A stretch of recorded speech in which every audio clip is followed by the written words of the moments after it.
Hi guys! In today's video ay ating titignan ang isang bagong lending application na nakita ko na naman guys sa Facebook and even sa Play Store guys. And take note, nagpapautang daw sila up to 10,000 pesos ayon sa kanilang ads guys. But before we download guys ay kailangan muna nating silipin or kailangan ko munang silipin para sa inyo para tingnan natin kung goods ba silang utangan or hindi. Before we go on sa review guys, ay kung sino man ang hindi pa nang subscribe dyan, mag-subscribe na kayo, i-hit ang bell button para ma-update kayo sa upcoming videos and tutorials. And of course, mag-comment sa baba para mapabilang kayo sa mga upcoming na pag-giveaways natin.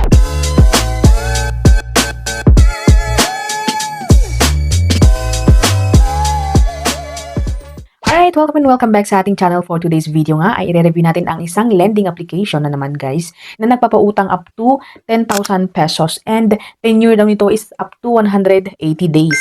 Pero wag muna kayo mag-download guys, atin munang silipin kung goods ba silang utangan or hindi. Ayan, so ayon sa ating lang ads guys, up to 10,000 pesos. Pero sa application guys, sabi dito 50,000 pesos ang pwede nating pautang sa kanila or mahiram sa kanila. SEC secure and compliant lending. Pero guys, tinignan ko sa SEC ay wala po akong makita na lending application na nakapangalan dito or lending application na sa company nito. But anyway, titignan muna natin siya guys. So need to help or want to know more, sabi dito, you're in the right place. So tignan natin guys.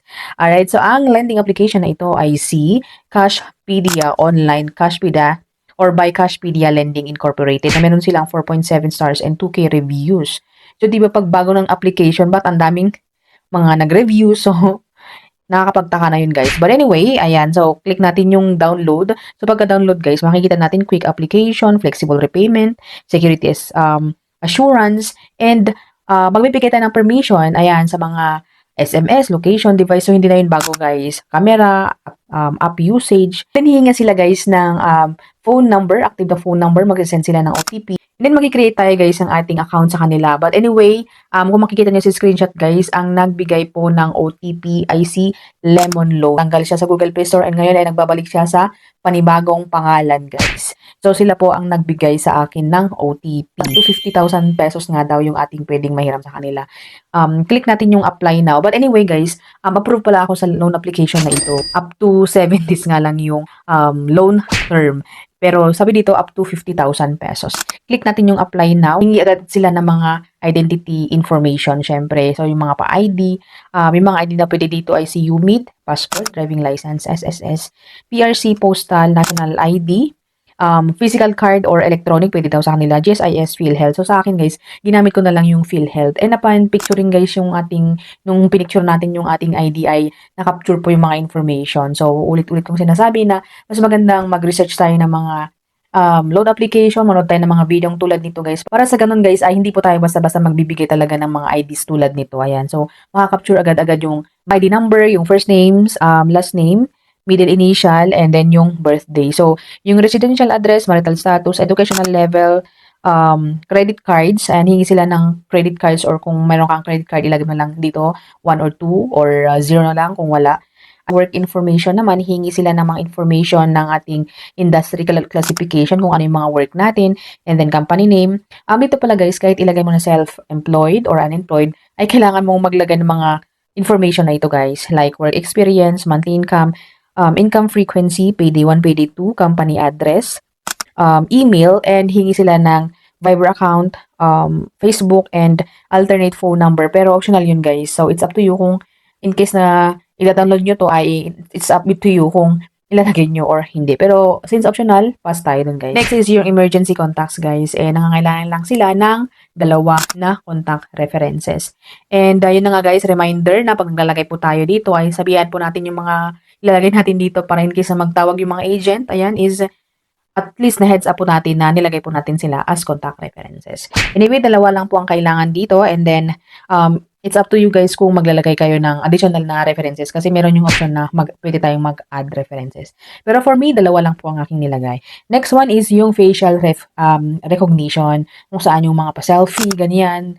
Meron siyang instruction kung saan ay pwede tayong mag-blink and then look left and right, ganun. And next one guys is ito na siya. So, apakadaling mag-apply dito. Ang bilis guys ng pag-fill up ng mga information, pa-selfie, and then picture ng ating ID.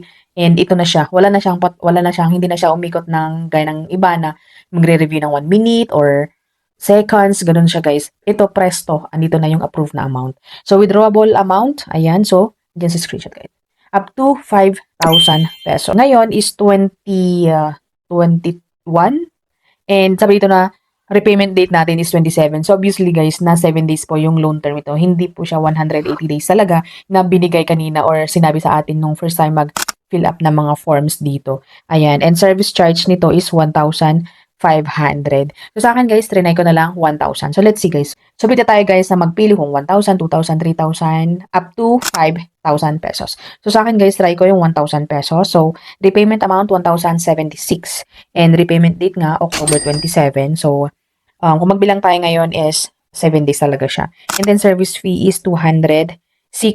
So tingnan natin guys yung repayment plan niya. So repayment amount 1,076. Repayment date October 27. And sa repayment amount naman, hanggang 6th term siya, guys.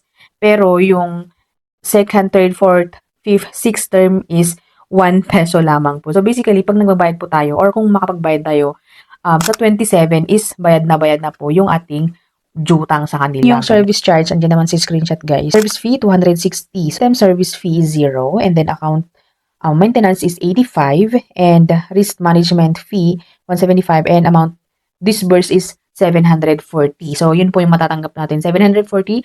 And after 7 days, magbabayad tayo ng 1,076.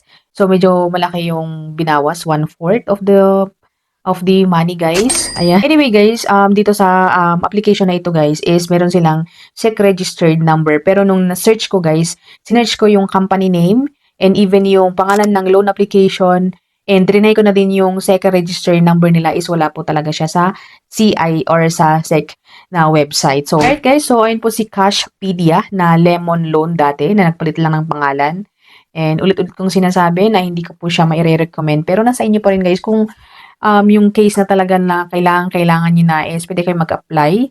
Pero siguraduhin guys na tayo po ay magbabayad on time para hindi po tayo mabulabog. Kasi I think and sure ako na 3 days before is magtatawag-tawag na yung mga agent dito hanggang sa due date po natin and nakaka-stress yun guys. So that's it, our video for today and I hope na nakatulong ang video ito sa mga naghanap utangan ngayong 2025 and ngayong Burr month. Thank you for watching. See you on my next video. Bye!